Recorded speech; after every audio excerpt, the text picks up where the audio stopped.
Hallo, mijn naam is Kisha Lennert en ik is van Buffalo's Bay en ik is een visservrouw. En mijn ma en mijn pa is vissermensen, mijn oma en mijn opa was ook vissermensen. En ons kom van Buffalo's Bay, zoals ik gezegd heb, het is een klein vissersdorpje wat ons blij. En ja, en ons is ver van die dorpen af. So ons is baie afhankelijk van die see af. Ons leven uit die see uit en as ons kinders gaan skool, seker so meer as 30 kilometers van die huis af, so hulle ry oggende vroeg moet hulle bus vat om by die skool ook uit te kom. My werk is, ek was eers 'n QC werker geweest wat ek met die vis self fisies gewerk het. Nou werk ek vir Abelobi waarvan ek die oë is in die gemeenskap en luister hoe dit gaan met die visserman, hoe dit gaan met die crew members, hoe gaat het met die QC, het hulle alles wat hulle nodig het om hulle werk vir hulle gemakkelijk te maak. En so ek is sigbaar vir Abelobi in die gemeenskap in. My gunsteling deel van die werk is wanneer dit 'n mooi seedag is en ek sien die manne kan see toe gaan. Ek dink ons gee van die vissermanne so 23 mense wat 'n income kry van die see af wat vir Abelobi aflaai. En dan is er so 7 of 6 dames wat daar werk, so die werk. Skepping het ook meer begin raak, so meer bote wat geaanbod was by Abelobi. En dan doen ons ook maar soos ons local maken, doen ons soos een verkoop in die gemeenskap in vis. En wat ook lekker is, wanneer die bote uit see toe gaan, het ons lekker vars visie om te eet. En ons het elke maandag 'n tradisie in ons gemeenskap, is 'n visdag. Al eet ons 'n blikkie vis of 'n gebakte vis, maar vis eet ons op 'n maandag. Die swaarste deel van die werk is omdat ons lewe nou in klimaatsverandering, nee. En die weeromstandighede is onbepaald. Soms is dit mooi, die weer kan mooi lyk buite, maar dan is die water so koud, dan wil die visse eers byt. En dan sommige kere is dit weer dat daar baie vis is en sommige kere is wanneer daar min vis is. En dan is daar ook die tye veranderinge. Dat ons kan nie 8 uur see toe gaan nie, ons manne moet miskien 'n bietjie vroeër see toe gaan. Want dan byt die vis miskien 'n bietjie vroegoggend en daar is soms verskillende spesies vis ook in die water in.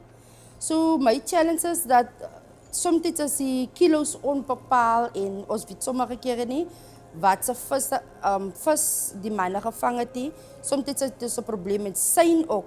Want ons kommunikeer met die booteienaars moet vir ons ook 'n update gee op 'n regular tyd om te sê wat se vis is aan boord en sodat die marketplace ook kan weet watter vis hulle op die mark kan sit vir die kliënte wat op die boot is. En wat ook vir my kan ek maar verder aangesels oor ewen soos ons data capture is vir ons baie goed en ek dink ewen die metode van visvang vandag, daar's 'n verandering. Voorheen het die vissermanne net die vis gevang sonder uit see toe gegaan, so hulle kon nie ingetap het by die market nie. En die vis se standaard was ook nie so goed geweest soos dit nou is nie. Nou weet die visserman hulle moet uit see toe dra sodat hulle vis in 'n goeie standaard, high quality kan is. En ek dink die meisies, die vrouens het ook geleer dat as die bote van die see afkom, dat ons kyk of hy vis op die ys gewees het. Ons kyk of die vis se oë mooi is en laat dit netjies is so wanneer dit uit die gemeenskap uitgaan, dat dit 'n goeie quality vis is vir die customers wat die vis koop by ons. En soos ek weer eens gesê het, dit weer werk ook meer werk geskep in die gemeenskap in. Ek sal sê die partnership wat Abelobi het met die gemeenskap is om op die vlak van die gemeenskap te gekom het. Ek dink soms kom ek sê altyd nou gaan jy in Engels in 'n hoofwoord sê, maar dit is iets eenvoudig wat ons al reeds doen al.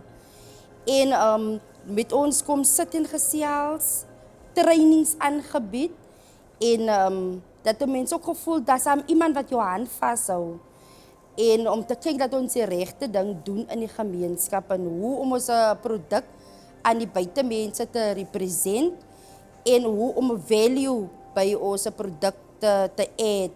En ek dink die metode hoe ons vis vang is nog steeds op die traditional way with the handline. We are still catching with the handline fish. En ons kan nie die vis uitroei nie van ons vang nie met nette, trapnets en daai tipe van goed nie, maar ons vang met die handlyn. En ek dink wanneer dit onweer daar is, when it is bad weather, then we live from the rocks. Then we harvest like the alikrekel en dan kook ons kos met dit wat ons van die rotse afhaal. Daar's 'n groot verskil tussen ons en die groot maatskappye. Van ek dink met die handlyn gaan jy nie kan soveel tonne vis uithaal as wat hulle uithaal nie. En wanneer ons sien die vis is te klein, dan los ons hom in die water so jy catch en release. Of jy sal miskien nou catch en dan miskien sny vir byt om te vang. En dit is net sustainable man. Ons kan net daar wat ons vis gekry het, sal ons weer dieselfde vis kry. Soms is dit groot en ons los ook. Jy gaan vis ook nie altyd by dieselfde afdeling wat jy gevis het, jy skuif ook. So jy laat herstel hier, dan skuif jy weer weg na die ander area toe. So jy sien altyd in dieselfde area wat jy vis vang nie. As die vissermanne minder vis ook vang, al vang hulle minder quantities, kry hulle ook 'n goeie, beter prys by Abelobi, wat hulle nooit voorheen gekry het by ander langanas nie. So die prys is baie goed, en ek dink mense betaal vir dit wat hulle weet waarvan dit kom, en as dit op 'n legal way gevang is, en as dit sustainable gecatch was. En dit wat dit ook maak dat ons 'n beter prys kry vir ons produk. Vir my as 'n visservrou voel ek trots omdat my kennis wat ek by my maale of my ouma geleer het, hoe om die vis skoon te maak en kon ek vir ander gemeenskapvroumense ook wys.